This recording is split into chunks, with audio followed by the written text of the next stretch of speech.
చేపల కూర చేస్తున్నానండి. వేరే విధంగా చేస్తున్నాను. నెల్లూరు చేపల పులుసు అండి. చూడండి, స్టవ్ వెలిగించి దబర పెట్టుకున్నానండి. తర్వాత నూనె పోస్తున్నానండి.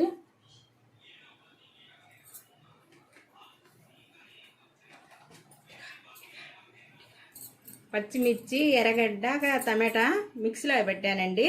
పేస్ట్, అల్లం తెల్లగడ్డ పేస్ట్ వేస్తున్నానండి.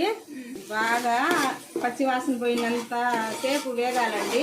కరివేపాకు కూడా వేసాను. ఇందాకను బాగా వేగాలండి. బాగా వేగిపోయిందండి. తర్వాత చేప ముక్కలు వేసుకుంటున్నానండి. వేస్తున్నానండి. పసుపు పొడి వేస్తున్నానండి.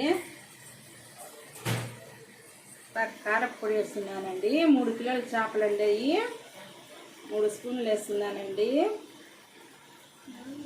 బాగా కలపాలండి. ముక్కలు ఇరిగిపోతాయి, జాగ్రత్తగా కలపాలండి. తర్వాత కొత్తిమీర వేస్తున్నానండి. చింతపండు పులుసు వేస్తున్నానండి.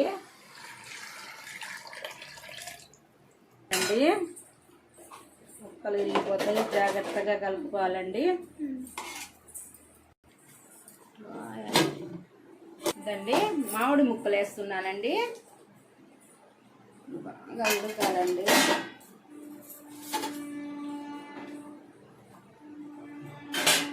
ఇంకా ఏం పెట్టకూడదండి, స్పూన్లు గిన్నెలు ఏం పెట్టకూడదు. ఇట్లా తిప్పాలండి. అక్కడ ఆవాలు, జీలకర్ర, మెంతులు, ధనియాలండి. పొడి వేయటం మర్చిపోయానండి.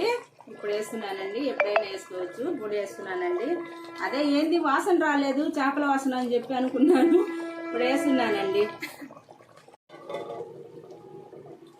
హాయ్ అండి, నెల్లూరు చేపల పులుసు రెడీ అయిపోయిందండి. మీకు ఇష్టపడితే ఒక లైక్ చేయండి, షేర్ చేయండి, సబ్స్క్రైబ్ చేయండి. మీకు ఇష్టపడితే ఒక లైక్ చేయండి, షేర్ చేయండి, సబ్స్క్రైబ్ చేయండి. నెల్లూరు చేపల పులుసు రెడీ అయిపోయిందండి.